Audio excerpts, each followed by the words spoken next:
Hello everybody, I'm back from my holiday and I'm back to make you another video which I haven't done for a while, and I'm sorry about that. I've been busy on holiday, but I'm back. So yeah,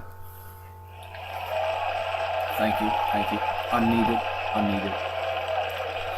Alright, okay, that's enough. I said it's enough, God. I have lots of fans. I'm kidding, I have like 11 subscribers. But anyway, thank you to everyone for watching my last video. I thought I'd take this opportunity to say that I have almost 1,000 views on that. So thank you very much. And I thought, I'm excited because Kick-Ass 2 is out on Wednesday, as you know. So yeah, I'm incredibly excited to see that. So I thought I'd take this opportunity to review the first movie called Kick-Ass, of course, because the second one, yeah. But I thought I'd take the opportunity to review the first movie, and yeah, because I'm excited for Wednesday. So here we go. My review of Kick-Ass.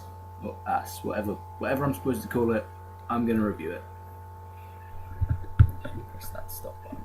We are young, we are strong. We're not looking for where we belong. We're not cool, we are free. And we're running with God on our knees. So I hope you like that music. In my intro, that was Mika with Kick-Ass, and that was the main movie, the main song of the movie. It was on the soundtrack. So yeah, that was the main theme tune, and I hope you liked it. I love it. So yeah, on with the review. Okay, so Kick-Ass stars Aaron Johnson. I think he's changed his name to Aaron Taylor Johnson now, but whatever his name is, it is Aaron Johnson, and he stars as Dave Lazuski, who is a normal kid. It's sort of like a Spider-Man type origin story, but it's nothing like, he doesn't have powers or anything. He's just a normal guy, like Peter Parker, but he doesn't get bitten by a spider. He doesn't get like radioactive stuff on him and become a giant green rage monster. No, it's nothing like that. He's just an ordinary guy, and he buys a suit and he decides, I'm gonna like go and save the world. I'm gonna help people. That's what he decides to do, because he wonders why no one has done it before. No one has decided to become a superhero, and he thinks, why do we need powers to be a superhero? Can't someone just do it? So yeah, that is what the basic story of Kick-Ass is. But there's sort of other parts to it, like he's fighting this gang, and he gets discovered by two real superheroes who they obviously don't have powers or anything. They're just like him, but they're skilled. And one of them is Big Daddy, who is a badass, and he is played by Nicolas Cage, and this is definitely Nicolas Cage's best role. And I know that's not saying much, because Nicolas Cage is a pretty bad actor.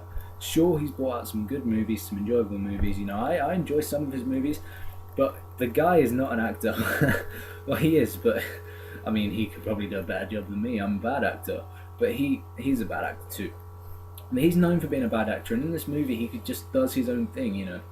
Like, you can tell he's taken inspiration from Adam West for his portrayal of Big Daddy. Like, he has, like, he makes his mustache longer with extensions, and he has the makeup around his eyes, and his costume looks exactly like Batman's. But yeah, he's pretty badass.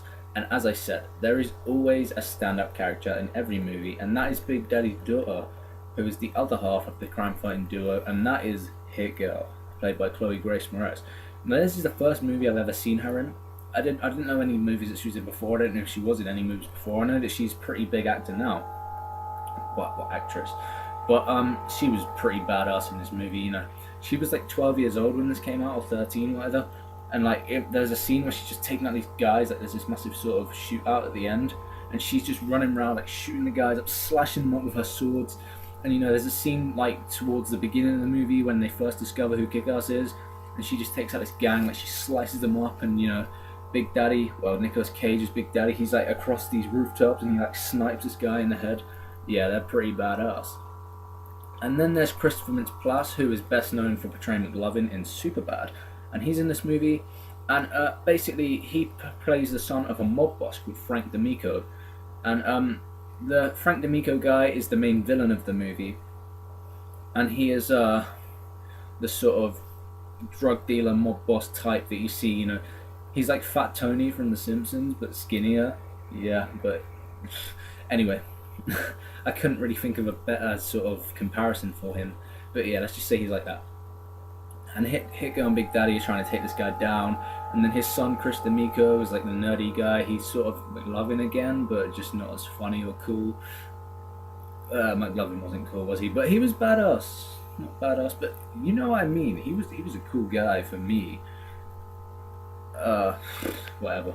Anyway, yeah. So Chris Mintz-Plasse, or McLovin, is Chris D'Amico, and he decides to pose as a superhero to sort of take down Kick-Ass and Big Daddy and Hit Girl, and he wants to become Kick-Ass's sidekick so that they can, like, you know, bond and he can get to know him and then take him into his dad. But they actually become friends, and then it gets pretty awkward for them. And yeah, so Red Mist, who is Chris Mintz-Plasse's character, and Kick-Ass, they're sort of thrown into the conflict, and then you've got Big Daddy and Hit Girl also in the conflict, and it just gets in a big circle of just superheroes and bad guys. And that is when the massive shootout comes out at the end.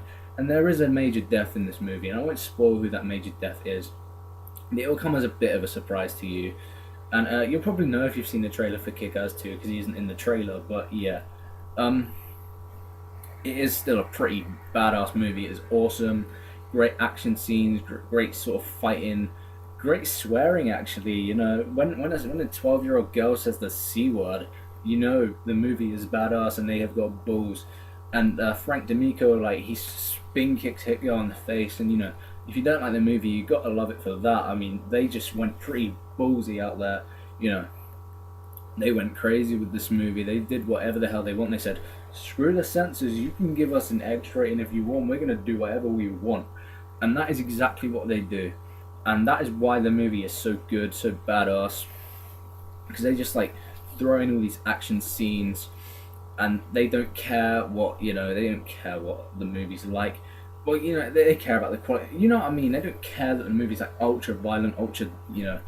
It is a really controversial movie, and it was controversial at the time of the release because of Hit Girl. That's why the movie was great.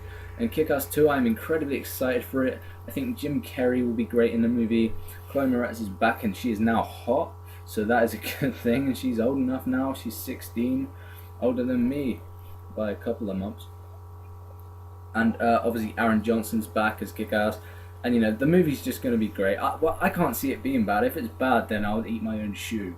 But I can see the movie being really great, and I'm really excited for it. So yeah, I'm going to go ahead. I didn't know what to give this movie out of 4 or 5. I was going to go 4.5, but what's the fun in that, and what is the point? So I'm going to go all out and say, wow. 5 stars, and of course, as always, a thumbs up. So yeah, well done for the directors of this movie, because it was awesome and I loved it. And yeah, I can see Kick-Ass 2 being as good, if not better. And you know, I want to see Hit Girl back on the big screen kicking ass. I want to see Kick-Ass back on the screen kicking ass. And of course, Jim Carrey as Colonel Stars and Stripes would be great. And yeah, so Kick-Ass 2 will be out on Wednesday in the UK, and I'll be seeing it, reviewing it. So make sure you come back, subscribe, like as always, and thank you for watching, and goodbye.